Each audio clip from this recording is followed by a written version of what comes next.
Yes, yes, yes. It's Raphael Dawkins, the Combat Radio. And today we take a look at the news that Tyson Fury has enlisted the help of the notorious one, Mickey Ward, to help him prepare for his rematch with the Bronze Bomber, Deontay Wilder from Alabama. Okay, so let's get into it. So, boxing legend Mickey Ward has stepped in to help Tyson Fury, allegedly stepped in to help Tyson Fury prepare for his rematch with the Bronze Bomber from Alabama. Okay, so Fury and Wilder, as we know, fought to a controversial draw back in December 2018. And now Fury is looking to improve on his last performance with the help of Mickey Ward, who many of you will know was the subject of the Hollywood movie by the name of The Fighter. I think we got a clip of that. Yeah, there we go. I think there's Mark Wahlberg. Don't know who that is, and I don't know who that is. But anyway, we go. Ward was a WBU light welterweight champion in 2000 and had a legendary trilogy of fights against Arturo Gatti. Rest in peace, Gatti. Before ending his career in 2003 with a record of 38 wins, 13 losses. Ward was then played by Mark Wahlberg in the movie The Fighter, which was released in 2010. I don't think I've ever watched that fight. I think I watched the opening clip, but I got distracted and ended up doing something else. 2010.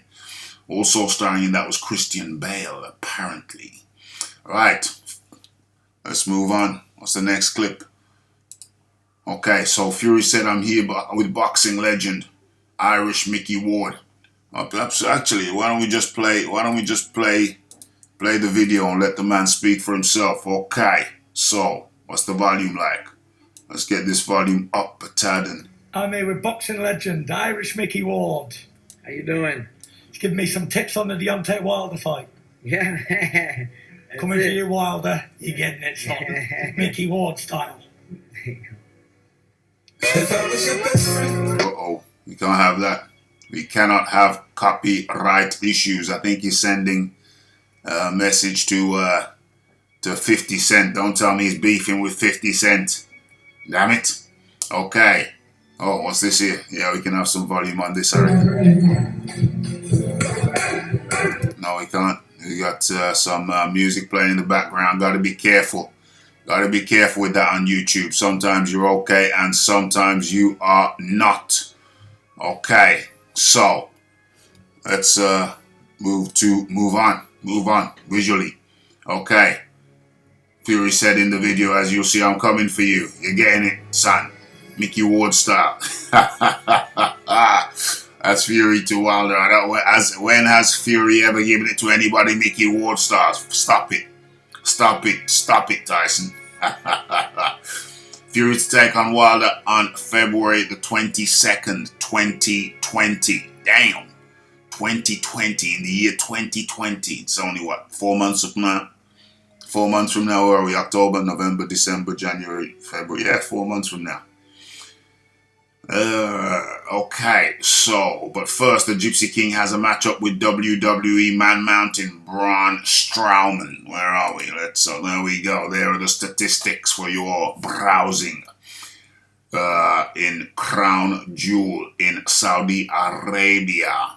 Okay, so the British boxer will be making his in-ring wrestling debut at the show on Thursday. Damn, is it this Thursday? Hey guys, pay your pay-per-view and get to see Tyson Fury's wrestling debut versus Braun Strowman this Thursday, if you are so inclined. I can honestly say I've never watched a WWE match. Seen little clips of them, but never really watched one, and I don't intend to start now. Just in the interest of clarity. But some people love that kind of shizzle. But anyway, I'm sure it's entertaining, especially for the kids. Alright, so Fury aimed a jibe at Wilder by claiming the bronze bomber isn't liked by his own people in America. Oh, that must sting. That must sting. Saying he has no substance, no intellect, and doesn't have a personality. Well, let's look at the notion that the bronze bomber isn't liked by his own people. But I have to come in and slightly counteract that. But you have to acknowledge that Fury on his not debut, because he's fought in America before, but with him being the headliner, he sold against Tom Schwartz on his ESPN top rank ESPN deal. He sold something like 5,600 tickets. That's with Tyson Fury being the headliner. His second fight under the top rank promotion, ESPN promotion, he sold 3,500 tickets, something like that. Let's say 3,600 tickets. The rest were given away as complimentary. Comped means free. So more people saw the fight free in the arena. More people got free seats than the people who paid. 3,600 people paid to see Tyson Fury fight on the Mexican holiday. So that was a surprise even to me. And I'm not Tyson Fury's most ardent fan. Why? Because he doesn't fight the top guys. Once in a blue, he'll fight the top guys. He's done it twice? He fought Vladimir Klitschko to win multiple belts, WBO, WBA, IBF, yeah. But it's a very rare thing that Tyson Fury will actually fight a top fighter. He did fight Chisora, which is probably his next best win. Fought him twice, but Chisora at that point was a local guy. Can't really say a top fighter. Was he a consensus top 10? No. Although allegedly I've seen a headline that Derek Chisora now, probably 4 or 5 years after the Tyson fight, he's around 4 years subsequently, he's now ranked in the WBC. That's interesting. WBC, could this mean that the Yanks, the Americans, certain Americans, the PBC Americans are looking to move Chisora up to be a potential opponent for Deontay, the Bronze Bomber Wilder, at some point, rather than the Bronze Bomber fighting Dillian White? It would not surprise me. It would not surprise me. But let's be clear, Tyson Fury sells a few tickets in the US of A. Very few. And Deontay Wilder, for all his flaws, of which there are many, primarily him being much like Tyson Fury, he doesn't like to fight top guys.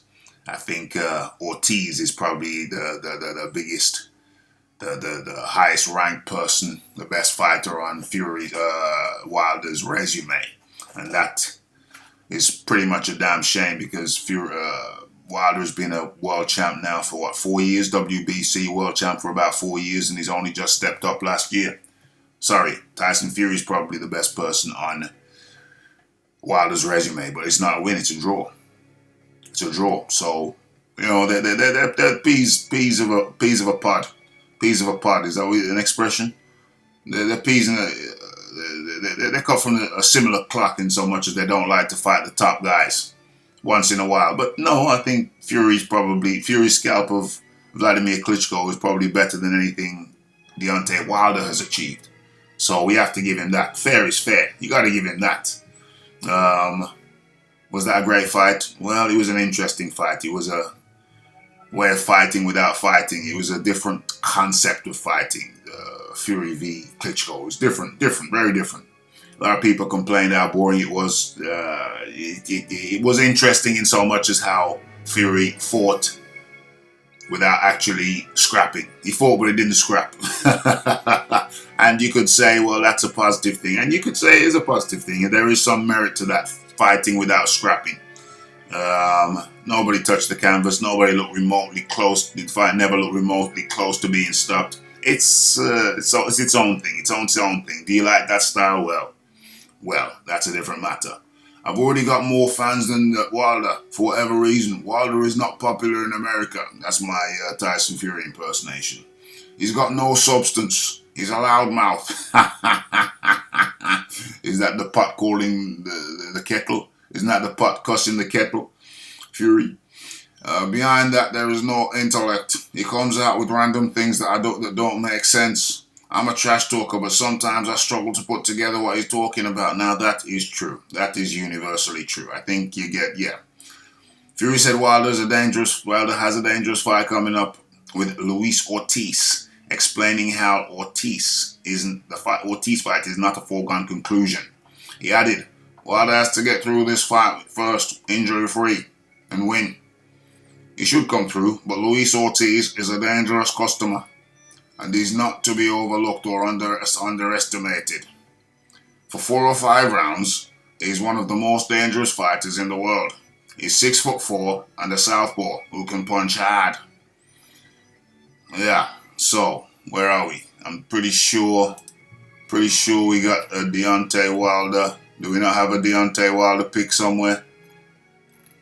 Do we not have a Deontay Wilder pick somewhere? There he is. There he is. Let's open that.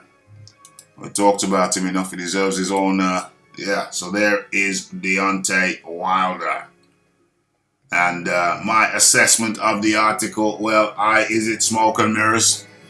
Will Tyson Fury be working with Mickey Ward as he has stated? Will he be working with Mickey Ward? Where is this? Where are we? Where's the Mickey Ward pick? There he is. Will he be working with Mickey Ward? I don't know. From what I have gleaned from the article, he's had a chat with Mickey Ward, probably seen him at an airport or somewhere, run into him at Starbucks, and, had a little chit-chat, took a little selfie, and said, yes, Tyson, yes, Mickey Ward, the legend, the Irish legend. Oh, he's America. The Irish legend, yes, I'm with Mickey Ward. He'll be helping me in my preparation for the Bronze Bomber rematch. I've already beat him once, now I want to make it official. And we've got the Irish Mickey Ward helping me out. Yeah, I'm going to give it to him Mickey Ward style. What do I think? I think it's a load of hot air. A load of hot air. But hey, the proof is in the pudding. The proof is in the pudding. We'll have to wait until this training camp for Wilder actually starts. And when it does, if we have the Irish Mickey Ward on deck, then yeah, that might be interesting. But I see it as a clash of styles. Although it'd be cool if Tyson Fury got some Mickey Ward style in there. Will he do that? Not only if he wants to get knocked out. Because that will make it easier. It'll be a stationary target that will make it easier for Wilder to clock him, put one on the chin, put one on the hairs of Tyson Fury's chinny chin. And Tyson Fury don't want that. You shouldn't want that. It's gonna discombobulate you. It's gonna make your legs shake, your knees knock, and your ass will touch the canvas. So the last thing you should be doing, Tyson Fury, is going in on Wilder Mickey Ward style. That's my assessment. That's my pronouncement. That's my opinion. That's the opinion on Raphael Dawkins Combat Radio. And have your say. Tune in to the live show. It's the like tonight, about 9:45 p.m. UK time. It's the Raphael Dawkins, it's the Combat Radio, it's the like, it's the subscribe, it's the comment, the shares, and it's the hitting that bell icon, and it's following me on Twitter, and I am out.